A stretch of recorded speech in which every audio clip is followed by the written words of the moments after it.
All right. Well, hi, Liz. We're going to start off today's Renew podcast with your first pop quiz question of the day. So your pop quiz question is, if you could be any of the Spice Girls, which one would you be? Oh, Posh Spice, 100%. Oh, she's so awesome. I love Yeah, her. you Honestly, have to it's pick hard her. to choose. Awesome. Well, Liz, thank you so much and welcome to the Renew podcast presented by RentSpree. I'm Lauren Martin, Sales Director of the prop tech company RentSpree. This podcast is a featured offering of the Renew initiative. It aims to elevate female voices, share insight on how to navigate industry challenges, and showcase the remarkable achievements of women in real estate. In this episode, I honestly couldn't be more excited to be talking to Liz Tewksbury, consultant for T360, a real estate consulting firm. Liz is a 12-year real estate veteran, including stints at well-known organizations such as HomeSnap and NARIN, now known as Prime MLS. Liz has also actively contributed to the real estate community by serving as an advisor to the Real Estate Standards Organization, otherwise known as RESO.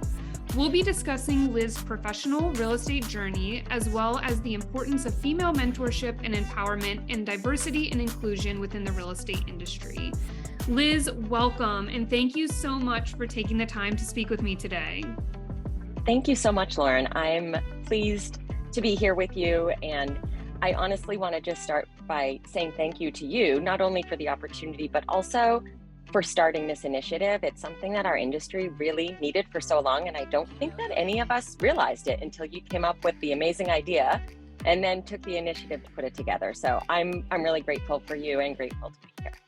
Oh my gosh. Well, thank you so much. That really going to bring tears to my eyes. It means the world to me. You know, I think in such a female dominated industry, we're so siloed between like the agents and the MLS executives and prop tech. I really just wanted to bring a place where we could all get together and share our stories, because when I came into the industry, it was people like you who inspired me to say, look, like there is a path forward and it's an exciting one. So thank you for coming to share your journey. Absolutely. Awesome. Well, that being said, to get us started, if you wouldn't mind, I would love for you to tell our listeners just kind of your background and how you got to where you are today. Sure, absolutely. You know, it's interesting because I don't think that any of us, when we're little, say, "Oh, I dream of a career in organized real estate." I don't even know that people really know what organized real estate means.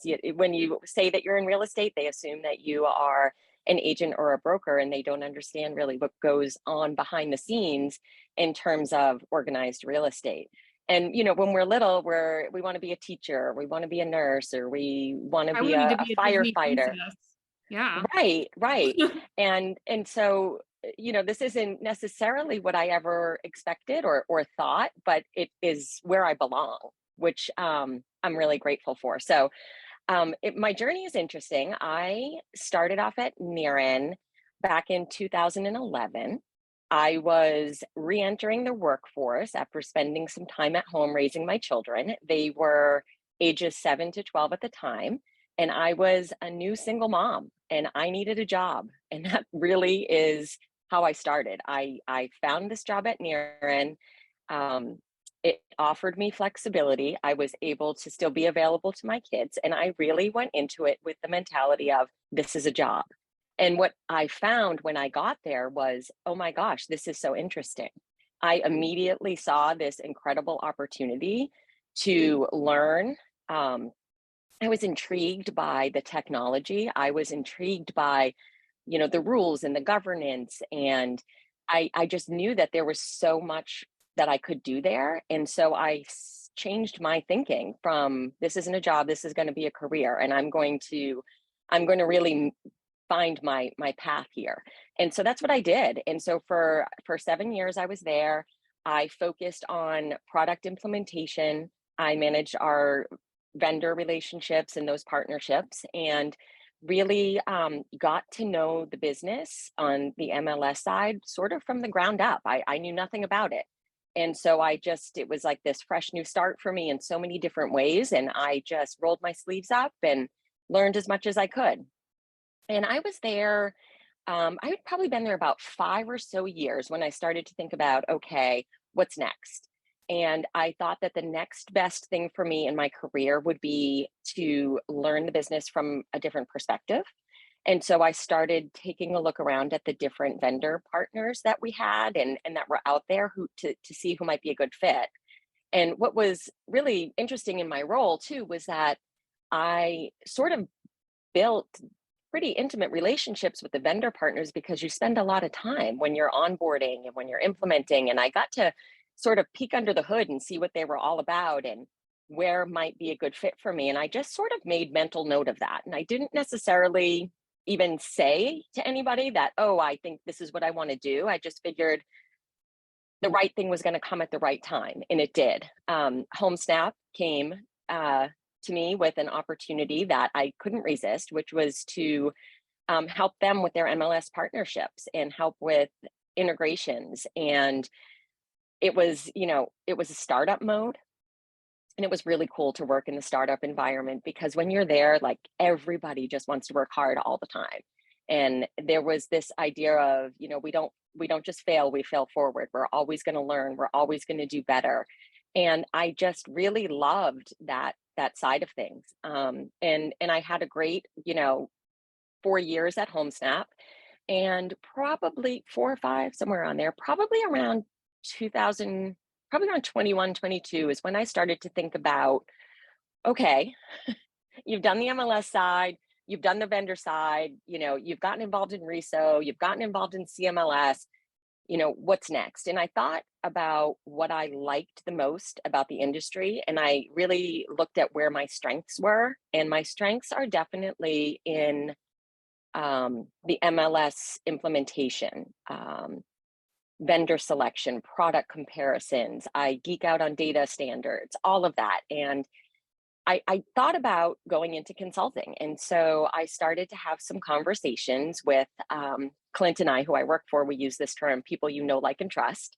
So I started to have some conversations in the industry, both with MLS execs and even other consultants, about my thoughts on what I wanted to do next. And I felt like there was a missing piece in consulting.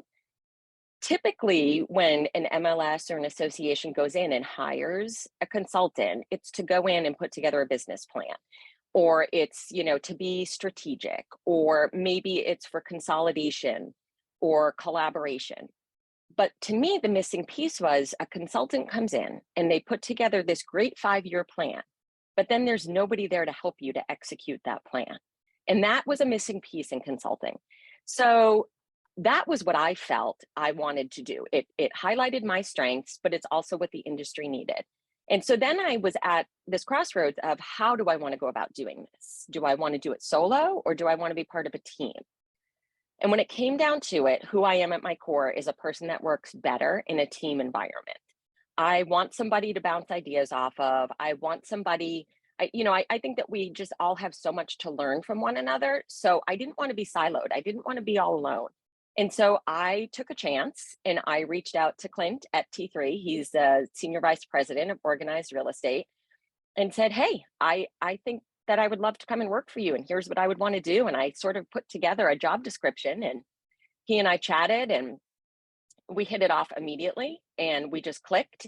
And I knew I was in the right place. So I came over to T3, and now there I'm working with MLSs on exactly what I wanted to do. So everything from helping them to analyze their current system to make sure that they're using it to its capacity, and helping them to pick a new vendor if that's what they need to do, or implement a new product, or adopt RESO standards. And so it's really an opportunity to use my strengths. And I think that's what we all need to do is it's not necessarily always about climbing the corporate ladder. It's about doing what you really love. And that's what I'm doing. So that's my That's awesome. journey. Well, I will say one thing that really stuck out to me is you created your own job description and you created the world in which you wanted to live and you knew you would succeed in. And I think that that's such a strong lesson for women or whoever, men too, who are listening in on this call. A lot of the times when we apply for jobs, we're trying to fit into this tiny little box of what the organization has set that role to be.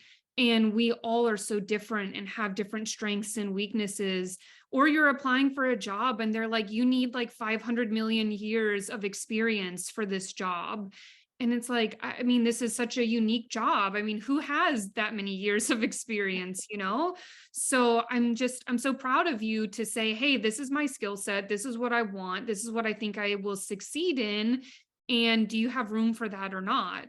And, I aspire to do such things in my life, and I'm sure other people do, because you're creating the world in which you're going to thrive in. Well, thank you. I appreciate that. Yeah. And I think too, you said something about startups. So previous to RentSpree, I worked at Remine. And I know we were kind of running alongside HomeSnap for quite some time in the startup world. And it's fun, right? Like it's It fun to is. be a part of something that's growing and you never want to put your computer down, but it's also exhausting. Did you find it to be exhausting a little bit? Yes and no. I look back on my time at HomeSnap really fondly, and Mhm. I'm really proud of what we Yeah. did. I'm really proud of what we did, and um, I don't know that I found it exhausting. I think I found it more exhilarating. It was Yeah. just really great to be involved in something that people were suddenly paying attention to and wanted Yeah. to be a part of. And and it was a new to me environment. I had never worked in the startup world, Yeah. let alone in the tech space, let alone in a DC based company. It was just very different, and I'm really thankful for the time I had there and the people I met there. It is fun. I did get exhausted sometimes in a good way, not in a bad way, but like when we were rushing to the finish line to like get a new product out and we were all working together. I was on the sales team, but a lot of the times the salespeople were just as important as the product people to say, hey, I know what our customers are looking for. I know what they want. Or at least I have an idea. So we all worked together and we'd rush and rush and rush to get the product out, and then it would go out and it'd be like, oh, like what a relief. I'm just exhaustion in a good way, like that we all put 110% of our effort in. And I know HomeSnap was the same way, but a lot of the time it was new to agents. And so we would go out to pitch things to agents. And I've seen, we partnered a lot with HomeSnap on trainings and stuff, and agents' minds would just be blown. They'd be like, this is going to save me so much time and money. Thank you. Um, Hmm. so it really is rewarding. Absolutely. Yeah, well, just kind of going back to your journey and going through, I think it's awesome that you've kind of touched on all the different kind of aspects in real estate. What stands out to you as some of your keys to success and how you got to where you are today? Um, Gosh, so many different things. I think the first thing is creating a space for yourself where you can take a step back and just listen and take in everything that is being said to you. But I've heard this quote before. The problem is we listen to respond, we don't listen to understand. So I really have consciously tried to make that effort to listen to understand. And I think that has played a role in my success. I also think that embracing the idea that there is room at the table for everybody is really, really important.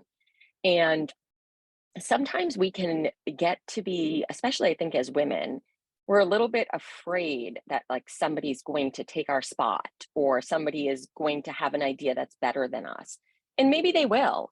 But I think it's really important to remember that everybody is better at you than something, and everybody has something to offer that you don't. And so instead of seeing that as a threat, lean into it and make it work for you, make it help you. And a really good example of that for me, and this is especially interesting because I had leaned into somebody that was, 10 to 12 years or so younger than me at one point. Um, I was doing a presentation at one of the MLS software providers customer training conference, and it was on how to manage change within your MLS system. And I can tend to be a little too structured and a little too rigid and a little too technical. And so I had really great content in this presentation, but it was boring. It was so boring. Like I would not have wanted to look at the PowerPoint that I put together.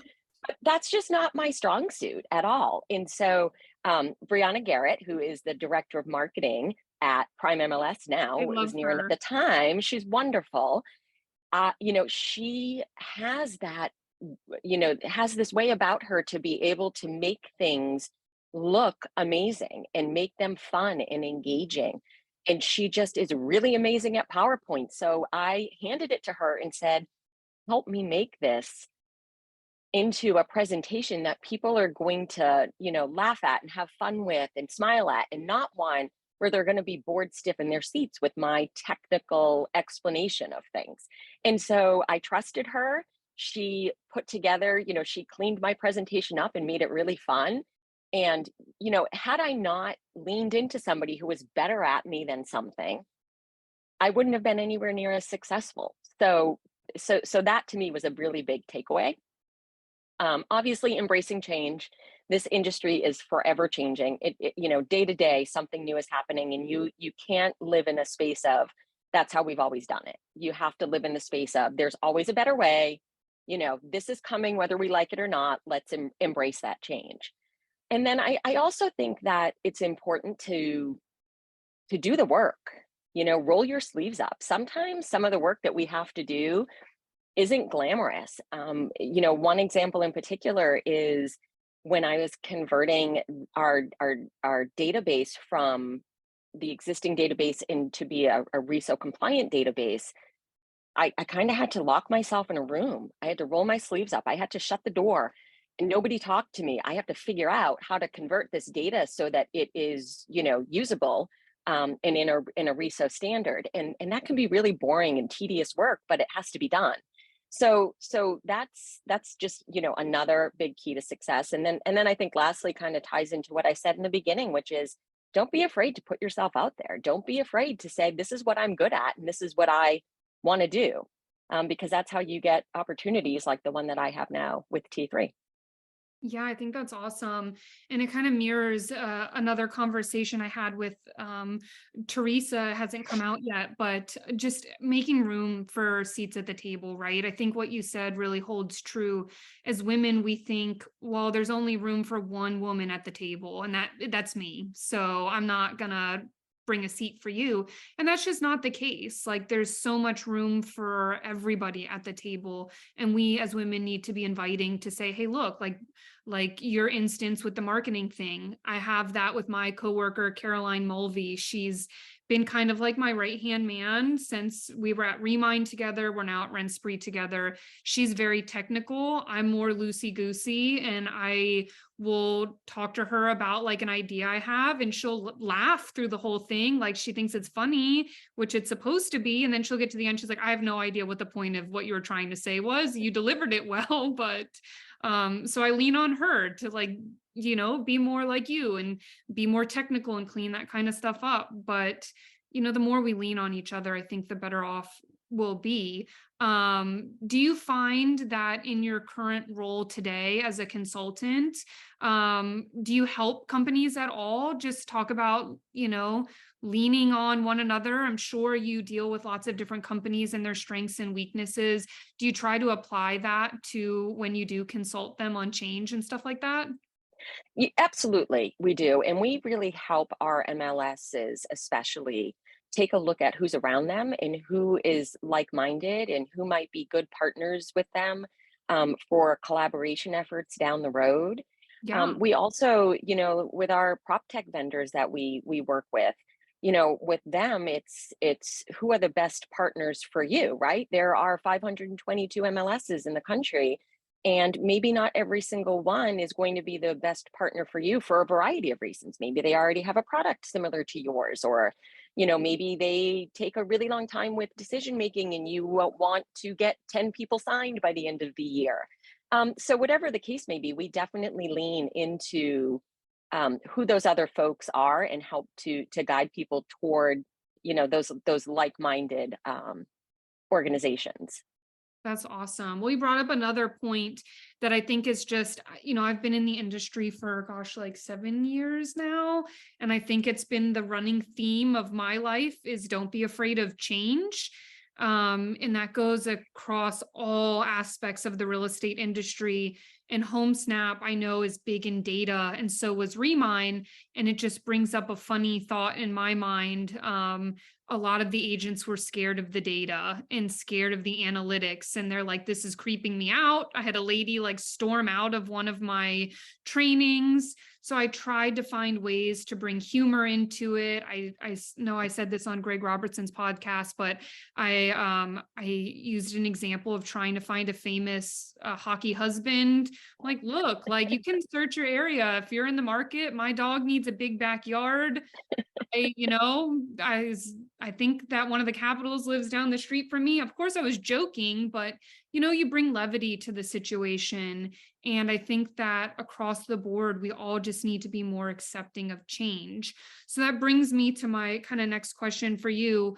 Being in the industry and kind of seeing all aspects of it and being a consultant, besides, accepting of change, what do you think are some of the key areas of growth for the real estate industry as a whole? Well, right now, I think that data utilization is a big deal. It really is. I think we've figured out that MLS data is a really valuable resource, both for intelligence and just general insight into the real estate market. We're seeing different emerging data markets and technologies that are leveraging MLS data really to provide information and analysis back to different stakeholders. And I think we all kind of know what we're talking about there. But aggregating data on behalf of MLSs and brokerages and providing, mortgage and insurance companies with all of this data is, I think, where the industry is headed. And MLSs are starting to figure out that their data is really worth something. Yeah, for sure. I think that MLSs are in such a unique position because they have data on so much. Like you said, Hmm. um, mortgage information, the end user, the home buyer, the renter. So they really do hold a lot of power there. For So sure. that brings me into kind of my next question here is that what do you think as the industry is changing, and you mentioned data and you mentioned change, what are some things that you see happening coming up in the future? I know for me especially, I see a lot of companies adding on so many great prop tech partners. I think that tech is changing so much, and MLSs are really leaning into a lot of those prop tech partnerships. Would you agree? Oh, absolutely. No question about it. I think that technology, it has and will continue to have a very profound impact on the industry.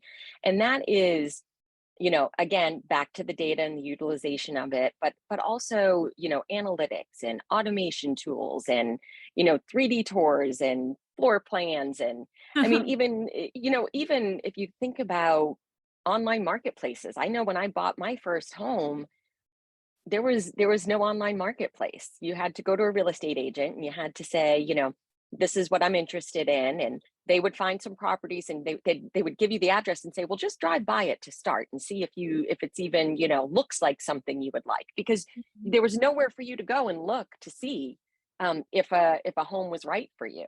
So I think that as easy as online marketplaces seem, they've really just changed and enhanced the buying, selling, renting experience for consumers and for professionals. I think that they've definitely streamlined the process. And another area that I think we're going to see more of, or at least I hope that we do, is in sustainability and green initiatives. I think that there's really a growing emphasis on the, green building practices in real estate and Developers and investors are really integrating environmentally friendly features, energy efficient systems. And as they do that, we're going to see more of that data in the MLSs, and we're going to see more of the online portals, highlighting those initiatives. Yeah, I think that that's huge. And I hope for that too. I hope we head more towards greener initiatives. And I just remember a couple years ago, I was talking to an MLS and they were talking about adding a field for like solar panels, and just like Mhm. so simple, but it's important to some people. And I think it needs to be more at the forefront of the conversation for sure. Well, my next question for you is, with all of this stuff, it is fun and exciting. And like you said, it's exhilarating. And we are in such an ever changing market, but we're all human, right? We all need our own time. And I have my ways of decompressing at the end of the day, and I think it's important. I recently just went to the Florida Association of Realtors. They had a women's conference, and they were talking about like the importance of meditating in the morning and the importance of writing down 3 things that you hope to accomplish that day, whether it's personally or professionally. And I'd love to do that in my life. So just curious if you have any tips or tricks for our listeners on what you do to decompress and what you do in your fun time, your spare fun time. Sure. So I'm a big exercise junkie. So I start off every day with exercise in one way or another. So that is, I think that keeps me grounded, but it also sets my mood for the day. If I, don't get that workout in, I am definitely not in the headspace that I prefer to be in. I'm a little grumpier. I'm tired. So for me, exercise is how I start the day and how I feel good throughout the day. And then on the decompression side of things, I'm really fortunate. We spend our weekends up at a beautiful lake here in New Hampshire, Lake Winnipesaukee. It's been home for me for years and years. Since I was little, I would come here during the summer, and I raised my kids coming here every summer of their childhood. And our kids are now adults, but this is still where they come every weekend. And we always called it our happy place, and it is, but it is also our decompressing place.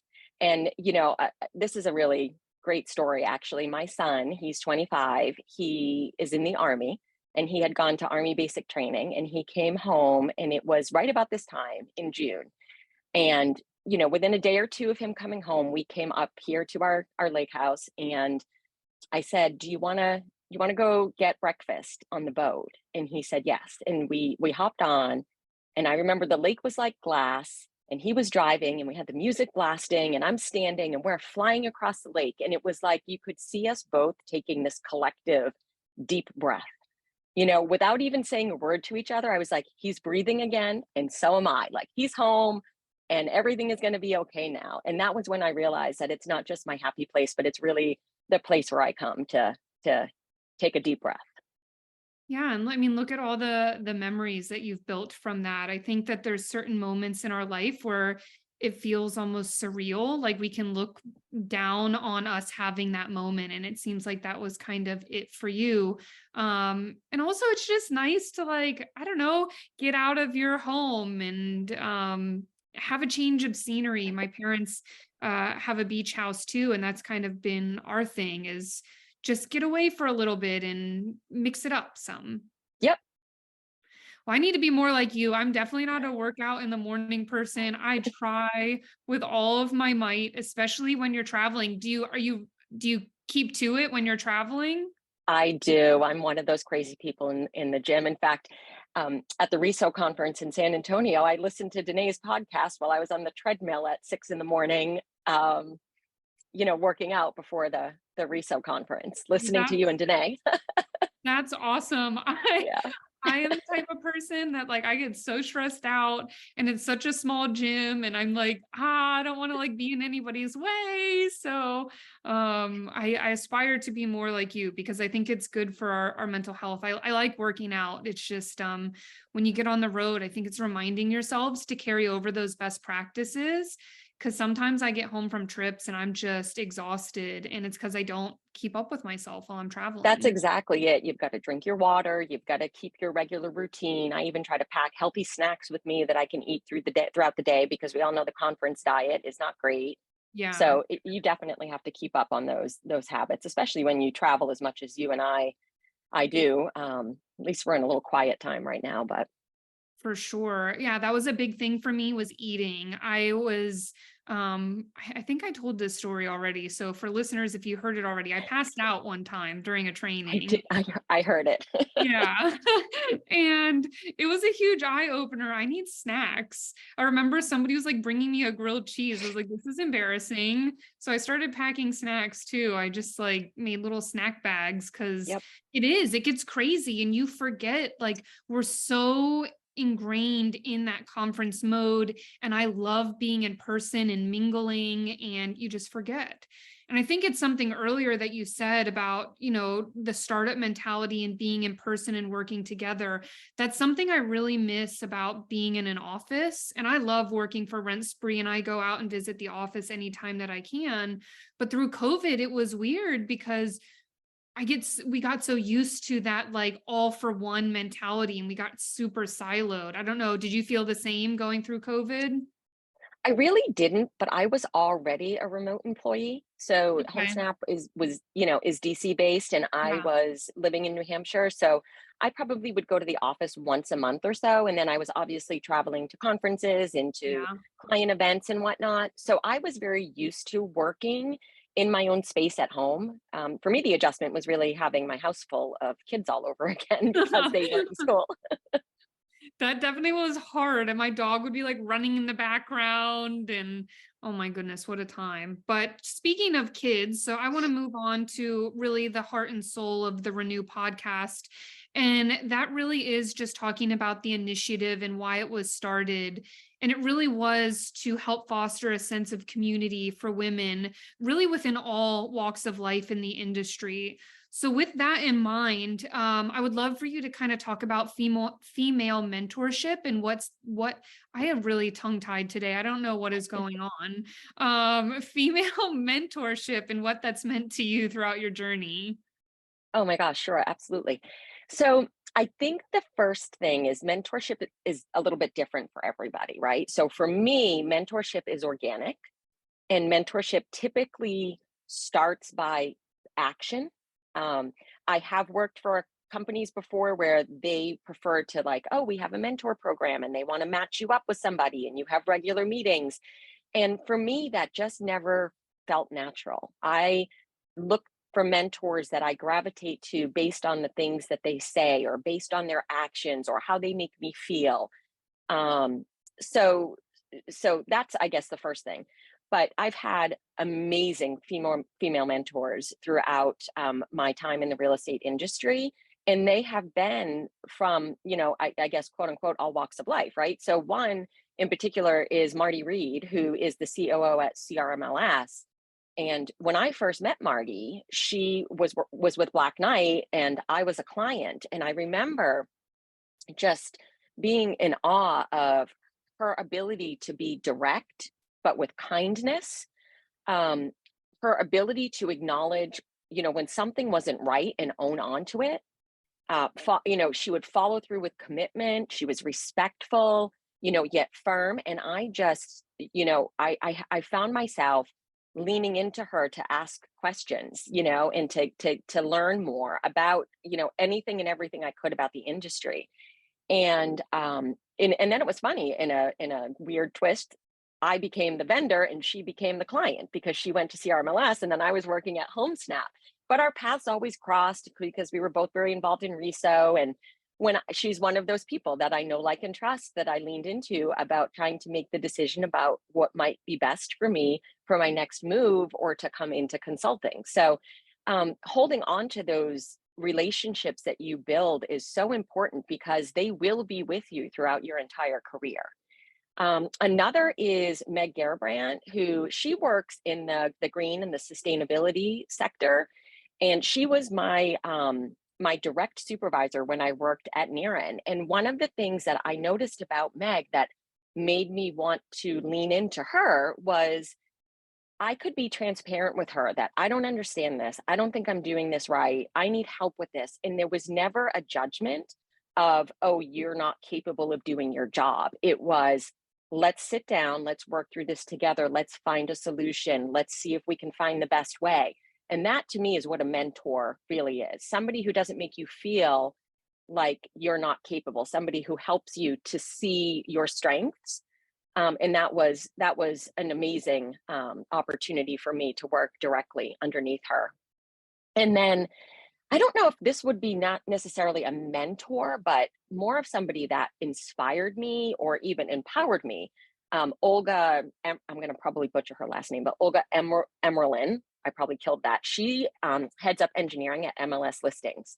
And she was one of the first women in our industry to really get involved in RESO. And back in probably 2016, 2017, I was asked to she asked me to sit on a panel with her to discuss RESO data dictionary adoption. And I was so nervous because I had never taken the stage nationally before, and especially in a room full of technologists and, mostly men. And here, I had this incredible opportunity, but I was definitely nervous. But she just took me right under her wing. And she was just like, I'm going to ask you the questions and you're going to answer them because you know this and you're smart and you have it. And, I was just really inspired by her and continue to be inspired by her in the work. You see her up on stage all the time and she just continues to do amazing things. And I think continues to inspire and empower a lot of women in our industry. I think that's so powerful because at the heart and soul of what I aspired to do with Renew is to make more moments like the one you just described. Because when you see somebody, and like you said, Riso, you were looking at a room full of men, and it's like, oh my gosh, do I have what it takes? Can I talk? Are they judging me? And to just see somebody get up there, take a breath, and do it effortlessly. It's like, there's no reason I can't do that too. And for her to take you under her wing and say, it's okay, look, follow after me. It goes back to a podcast that I did before. And it's just, you have everything that you need. And I think that that's awesome that you've had so many mentors in your life. And I love something that you said, mentorship is different to everybody, because we think, well, we're going to get into this mentorship program and everything is going to be solved. I'm going to know exactly what I'm supposed to do. And I think, everything you just described, everyone was unique and you picked up little pieces from each and every one along the way. Yep. Great women leaders. And I'm really happy to have met every single one of them. I'm very fortunate. Yeah. Well, this is a question I'm sure that you've heard me ask in other podcasts, but it's actually my favorite question. If you could go back in time and give advice to your younger self, what would that be? Oh gosh.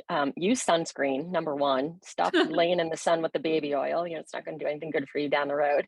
But no, in all seriousness, slow down, right? Like you don't have to figure everything out immediately. You don't have to have the house and the dog and the car and the white picket fence. It's all going to come when it's supposed to come in due time. Don't worry about what the people next door are doing. They have nothing to do with you. You live your life. You live it the best way that you know how, doing the things that make you happy. It doesn't matter, what anybody else does or what they have.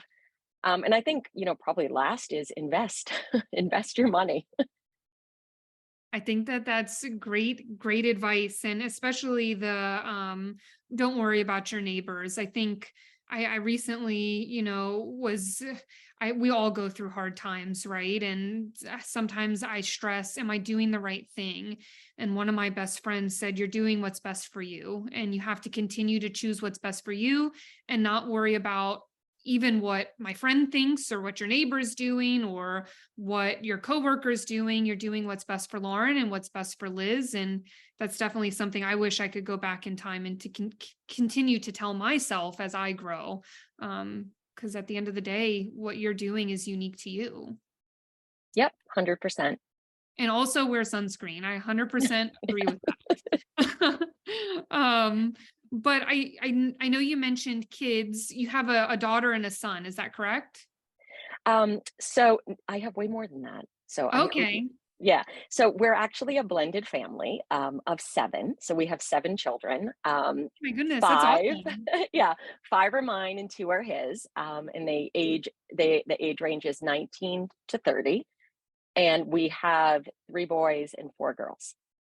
That is amazing. Well, Yeah. that leads into my next question, and you have experience with it. So, what are some of your keys to success for raising independent young women? And I think that's awesome that you guys have a blended family, and it sounds like you guys have a lot of fun together too.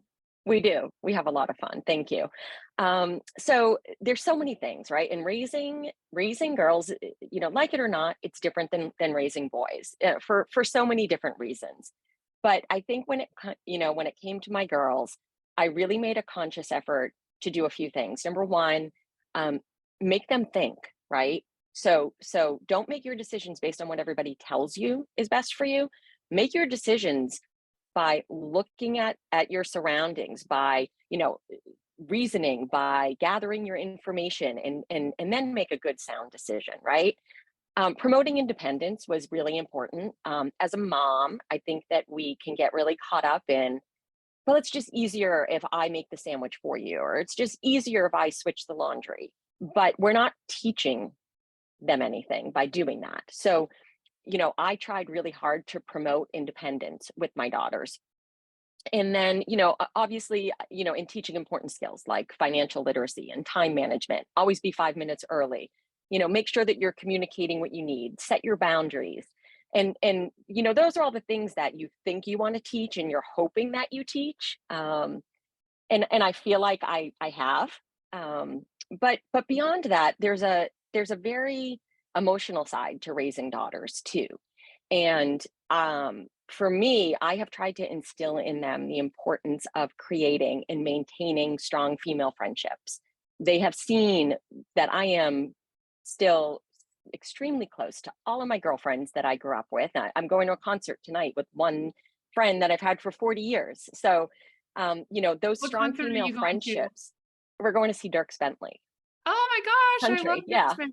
Yeah. Exciting. So fun. So fun. But building those strong female friendships because they're going to stand the test of time. Your friends are going to be there with you through all the peaks and all the valleys, and they're going to have your back no matter what. So, so I've tried to teach them that, but also, and this goes for, my soon to be stepdaughter is almost 30, and I came into her life just, in the last couple of years. And so, she was already a full-fledged adult, but at the same time, I want both her and my daughters to know that I'm always going to support you. I'm always going to have your back. You're going to mess up. You're going to question things. You're not going to know what to do. My door is always open. I'm never going to judge you. I'm always going to support you. And proving that to them when they really need you, I think is really important. I think that that's so important because as women, especially, we're always afraid to fail because we think we're under the microscope, right? And I respect that of you because a lot of the times it's like, where do I go? I messed up. We're bound to fail. I mean, we're Mhm. bound to make mistakes. Growing up as kids, we make mistakes all the time. And it's important, whether it's your friend or your family, to say, look, there's no judgment here because we all need somebody and we need somebody to lean on. And I think it's important what you taught them about friendship because as I've gotten older, I've found friendships are not easy to maintain. It is a job. Like you have to support them, you have to put the time and effort in, especially as much as we travel, you have to make the time. Absolutely. Absolutely you do. And those strong friendships, they don't stay the way they are without that work and without that effort and without that, reaching out and communicating and talking and prioritizing. You have to prioritize your friendships because it's really easy to get caught up in, oh, I'm traveling for work, or oh, we have this weekend. You really do have to make that time. Yeah, and I'm putting you on the spot here. So if nothing Sure. comes to mind, it's okay. But is there a moment, just looking back on raising your daughters, where you thought, I'm so proud of you? I'm sure there's a bazillion moments to choose from, but like just you got everything I was trying to teach you, and it was clear in that moment. Oh my gosh. I probably have those moments every single day, to be honest with you. Yeah, I see my daughters who are 19, which they're triplets, by the way. So it's another unique dynamic that they're that's triplets, but awesome. they, they just impress me every single day. They go to work, they work 12-hour shifts at a hospital, they're in school, they're all in nursing school.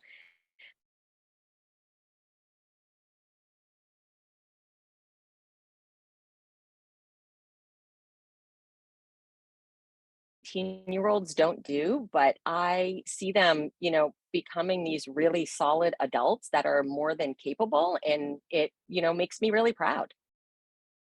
Okay, so we're gonna have them cut this clip for a second because you cut out. So we're gonna go back a second. Just Yeah. Okay. restate from the beginning of them being triplets. Sorry. Okay. No, that's okay. So, okay. So my daughters are 19 and they're triplets, and they are all in nursing school. They all work as LNAs, so they work 12-hour shifts. And so I'm obviously extremely proud of seeing them do that, but it's all the other things related to those responsibilities that might seem really minor, right? But they're always on time. They make their doctor's appointments. They follow up with their teachers and their advisors. They make sure they go, hey mom, my balance needs to be paid on my tuition for this semester. They're on top of everything.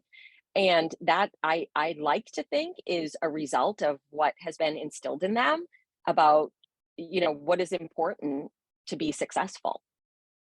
That's amazing. And it's also amazing that they're triplets. And I have one brother, and he's my friend, but I'm sure they have such a strong friendship too between the three of them and all of your family that they can really lean on too, on top of outside friendships.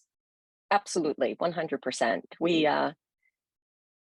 There's never a dull moment in our house, as we like to say, and there's always somebody there. That's awesome. Well, so moving into the next question, speaking of just real estate and women in real estate, there is quite a gap between the number of women who work in the real estate industry and those that are represented in leadership. Just in curiosity, what do you see as the biggest reason for that imbalance to date? Well, I've heard this question before, and I think that we all know that there are deep-rooted gender biases and stereotypes that still persist in every workplace, not just the real estate industry. And I think that those come as a direct result of imbalances from a long time ago, right? And we're trying to sort of undo what had been done. And so I don't think that it's the lack of people wanting female leaderships. It's just that we are needing to adjust to the change of, what women can do and seeing what women can do, and I like to think I'm not very old, but interestingly, when I was born, my mom could not get a credit card without my dad's permission. Like, and if we really just think about that and how far we've come, right? So, and my grandmother didn't have a driver's license. Women didn't drive, I mean, they did, but not all of them, so Mm. I think that what we're seeing, and I think rather than saying only 20%, I think that, maybe we should celebrate the 20%, right? Like the glass Yeah. is half full. We're making progress. We're getting there. And we're getting there as a result of people who have put the work in, to get us there. Yeah. I think that that's a great way to look at it. And, when I was creating this podcast, and I hope listeners feel this way, I was talking to Nadia, who's on my marketing team, who leads this initiative with me. And I said, I really want this to be a place of positivity, right? Because we as women fall into habits to say, look at what we're lacking or what this is lacking. And I really want this to be a place to celebrate everything that Liz has done and everything that, Teresa has done or Danae has done, to talk about like there's so much to be proud of. And so I love that you've brought that full circle because there is so much to be proud of. And we have made so many changes and we're growing. We have a long way to go for sure. But I love what you said. We should celebrate the 20% because at one point it was 0%, and that would have been a Mhm. way worse position to be in. Well, awesome. Thank you, Liz. Just I really appreciate this conversation so much. And I think ladies are going to be so inspired to hear kind of your take and your unique take. You've been through multiple different roles in the industry and you're continuing to grow. And I personally can't wait to see what's in store for the rest of your journey. So thank you again. Thank you. Yeah. Well, before we go, two things. One, I want to give you the opportunity to share anything exciting coming up for you or for T360 that you want our listeners to know about. Oh, sure, absolutely. So I think I shared that, one of the things that I really wanted to accomplish when I came over to T360 was to be able to merge together the strategic with the technical side of things. And so, we're working on that and starting to work with our MLS partners and helping to guide them. But we've also created a really amazing program called our T3 Insiders, and it goes along with the idea that working with a consultant doesn't necessarily have to be once every 5 years, right? So our insiders program, we partner with an MLS and we meet with them once a month, and we work on goal setting and we help them with their business plan, and we sort of hold them accountable to the things that they say that they want to accomplish within a certain amount of time. We do SWOT analysis and strategic thinking, and it really is just an opportunity for them to sort of get that one-on-one every month throughout the year, as opposed to just once a year or once every 2 years. And we do this also for prop tech vendors, and especially for those that are really trying to enter the space that don't understand how, organized real estate works, everything from the length of time to get a contract to who the decision makers are. So we really, help to guide those new prop tech vendors through the process. But what I like the most about the Insider program is that we actually bring all the folks together and we do webinars, and they're not really formal. They're more just like conversations about whatever it is that's going on, whatever the buzzword is. So, when everybody was talking about Chat GPT, we hosted a webinar on, are you using it? And here's how you use it, because not everybody knows how to start using AI, right? So we just get them together and we show them, or we'll have a conversation about data utilization or whatever the buzzword of the month is. We get them together and we talk to them. We show them our maps about who might be a good partner for you. And it's just a really great program because it takes away that formality of like we're having a strategic planning event, and it makes it, let's talk about how we can make you successful over time. Yeah, I think that that's really important because a lot of the times with anything in our life, people tell us, okay, this is the direction you should head in. And then you head in that direction and you're like, now what? So I love to hear that you guys are kind of handling the, well, now what?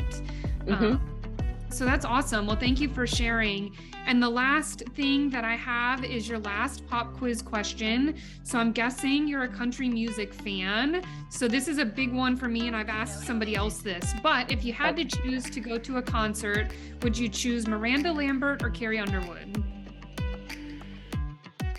Oh, boy. I'm probably going Carrie Underwood. Carrie Underwood. Awesome. Yeah. I love her. It's hard to choose. It's honestly a tough It is. But honestly, I kind of don't think that there's such thing as a bad concert. So I'll go to any concert. I agree. I love concerts, especially in the summertime, outdoors. So much fun. Absolutely. Well, Liz, again, thank you so much. This has been such a great conversation. For everybody listening, please make sure to subscribe if you haven't already on whatever pod platform that you guys use. And until next time, thank you, Liz. Thank you, Lauren.